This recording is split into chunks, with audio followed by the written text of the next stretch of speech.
Okay, who thinks they're a visual learner or has said that? Who thinks they're an auditory learner? And who thinks they're a kinesthetic learner? Excellent. So 96% of teachers around the world believe this. There is no definitive empirical evidence to support this. Zero. There's even a $10,000 prize for anyone that can come up with definitive evidence in support of learning styles. And the idea here, the specific learning styles theory, is that if you receive information in the preferred learning style, that you will learn that information better. And while there is some truth to that we may have a preference around how we take in information, it's not necessarily how we translate that information into making meaning out of it.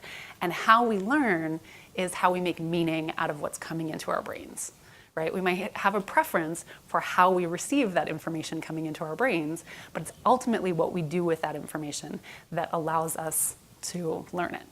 And why this myth is so pervasive is because it captures what every single one of us knows, which is that we all learn a little bit differently, right? There are individual differences in how people learn. But is it captured by auditory, visual, and kinesthetic? It doesn't seem to be.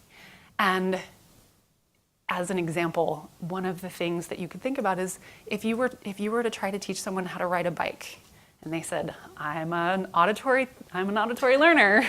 Do you think they're gonna learn how to ride that bike the best if you told them how to do it and never gave them any kinesthetic experience?